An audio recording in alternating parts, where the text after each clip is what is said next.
एक गांव के अंदर फ्लड आ जाता है। ये एक सहराई इलाका था जहाँ पर पहले पहले दरिया का गुजर हुआ था। तो दरिया ने अपना रुख वापस कर दिया, मोड़ दिया वहां से। जब सैलाब आया तो लोग समझ नहीं रहे थे किस तरह कन्फ्रंट किया जाए। उस वक्त हर बंदे ने अपनी अपनी राय देना शुरू कर दी। किसी ने राय ये थी कि किसी ने कहा कि गवर्नमेंट को ये ठीक करना चाहिए था, गवर्नमेंट ने ठीक नहीं किया। किसी ने किस तरीके से, किसी ने किस तरीके से इसको बताया। आलिमों के पास गए तो उन्होंने कहा कि आपके अमाल की सजा है।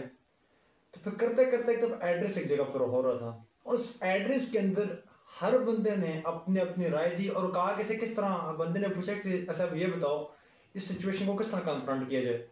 उस वक्त तमाम लोग वहां पर बैठे थे। एक बच्चे ने एक बहुत ही खूबसूरत राय दी। उसने ये कहा कि इस वक्त जो है, जो उस लड़के की उम्र थी 17 साल, उठ के खड़ा हुआ। जब उसने राय देना शुरू कर दी तो लोगों ने कहा कि अभी हम तुम्हारी बात सुनेंगे, बाकी दुनिया खत्म हो गई थी, हम इतने बड़े बैठे हैं, हमें नहीं प्रॉब्लम को सॉल्व कर सकते। तुम कहते हो कि मैं सॉल्व करूंगा। कहता देखो, आप कहते हो कि जहाँ तक गवर्नमेंट के साथ कंसर्न आप कर रहे हो कि गवर्नमेंट आएगी, गवर्नमेंट ठीक करेगी, गवर्नमेंट तो कब की आपके पास आ भी गई थी। उसके बाद उसने क्या किया, आकर जहाँ पर फ्लड है वहां से 3 किलोमीटर दूर जाकर सबको बुलाया। वहां पर बुलाने के बाद तस्वीरें खिंचवाई हैं। उसके बाद अपना बैंक वोट बना दिया लोगों ने। साथ वाले गांव में भी ये समझ रहे हैं कि सारा काम गवर्नमेंट कर रही तो we have to vote in. तो उसने तो अपने वोट पक्का कर दी जो आपका लीडर था। बाकी तो उसने कुछ भी नहीं किया आपके लिए।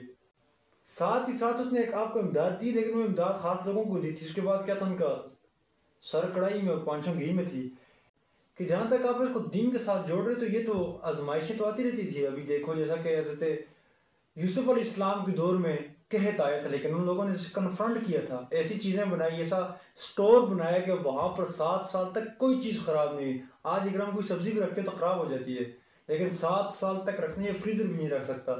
उन लोगों ने अपनी टेक्निक्स के ज़रिए इस चीज़ को इंटरकाउंट किया। इस तरह ही आगे बहुत सारे मराहल में आए ये चीज़ें। हज़रत उमर रज़ियल्लाहु तआला अन्हु के दौर में आ गया तो उस तरह कहत आया था। तो हमें कन्फ्रंट करना चाहिए इन चीज़ों को और हमें उनके नक्श कदम पर चलना चाहिए। वो बड़े अफजल लोग हैं, लेकिन हम उन्हें उन जिस तरह किया उस तरह हमें भी करना चाहिए। मेरे पास एक सीन है कि हम इसे कन्फ्रंट कर सकते हैं। पूछा किस तरह? उसने कहा कि एक काम करते हैं, हम बैंक से लोन लेते हैं 60 लाख का। लोग हंसने लग गए, लेकिन उसने कहा सुनो बात, हम लोन लेते हैं, उसके बाद साथ वाले गांव में ये पूरा प्लान ये कि एक बंदे को एम्बेसडर बनाओ, साथ वाले गांव में भेजो। वहां पर सहराई इलाके में कहो अगर हम आपको पानी देते हैं, जरहेजी पानी देते हैं, आप फसलें लगाओ, फसल के बीज भी हम आप लोगों को देंगे, क्योंकि वो इलाका इतना अमीर नहीं था, हम आप लोगों को देंगे।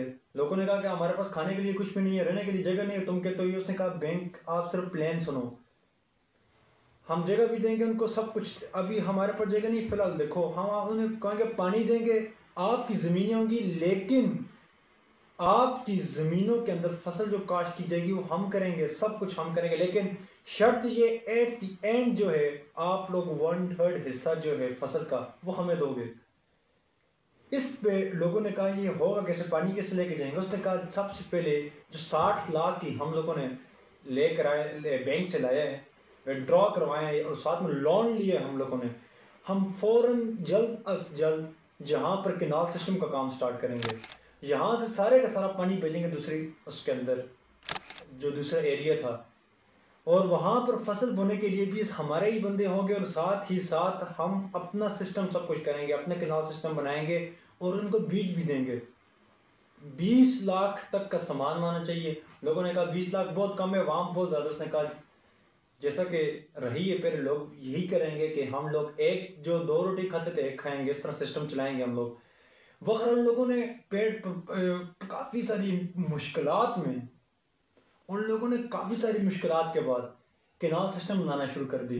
ख़वातीन को कहा कि पास पास कैंपस बनाओ, जहाँ जहाँ पर करीब करीब एरिया है वहाँ पर आप खाना वगैरह बनाकर मजदूरों तक पहुँचाओ, और वो आगे से केनाल सिस्टम बनाएंगे। उनके पास इंस्ट्रूमेंट्स भी नहीं थे, लेकिन इंस्ट्रूमेंट्स बनाए। हर बंदे को कहा कि आप अपनी टेक्निक के जरिए जो कर सकते हो करो। इस वक्त करते करते वहाँ से केनाल सिस्टम बनाए, वहाँ से सारे का सारा पानी निकाल के लेके चले गए दूसरे गाँव में। फिर वहाँ पर लोगों ने मजदूरी शुरू कर दी, लेकिन शर्त थी मजदूरों को मजदूरी भी मिलनी चाहिए। आहिस्ता उनको मजदूरी मिलने लगी। एट लास्ट क्या हुआ, वहाँ से यहाँ का पानी सारा निकल गया, चला गया दूसरे गांव के अंदर। ये जो पानी रहता था, इस पानी का क्या किया, उससे तो ज़मीन ने, लैंड ने जज्ब कर दिया, एब्जॉर्ब कर दिया। उसके बाद ये लैंड भी फर्टाइल हो गई। उसके बाद इन लोगों ने यहाँ पर भी चावल की गंदम, क्योंकि पानी बहुत ज़्यादा था बनिस्बत दूसरे गांव के, लेकिन ज़्यादा था, इन्होंने चावल की फसल को स्टार्ट कर दिया। फिर करते करते टाइम क्या हुआ कि उनकी फसल एरिया बहुत ज़्यादा था, इतना किया कि उनके एरिया में आ गया 80 लाख तक उनकी फसल सेल हुई। उन लोगों ने इस जब सॉल्ट किया उसके बाद इन लोगों ने यहाँ पर उनको 20 लाख रुपए, क्योंकि 1/3 हिस्सा उन लोगों ने लेना था, 1/3 हिस्से में 20 लाख रुपए उन लोगों ने ले लिया। केनाल सिस्टम भी बन गई। करते करते 1 साल का ड्यूरेशन था। अगले 6 महीनों के अंदर अंदर उनकी अपनी फसल ने उनको 1 करोड़ रुपए तक दे दिए। उन्होंने फ़ौरन के सारे पैसे की गैदरिंग की, उसमें से बाकी अपनी ज़रूरियात ज़िंदगी का इस्तेमाल किया, 60 लाख बैंक को भी वापस कर दिया। उसके बाद उस एरिया में हर बंदा हंसी खुशी खेलने लग गया। ये थी पावरफुल थिंकिंग, क्रिएटिव थिंकिंग।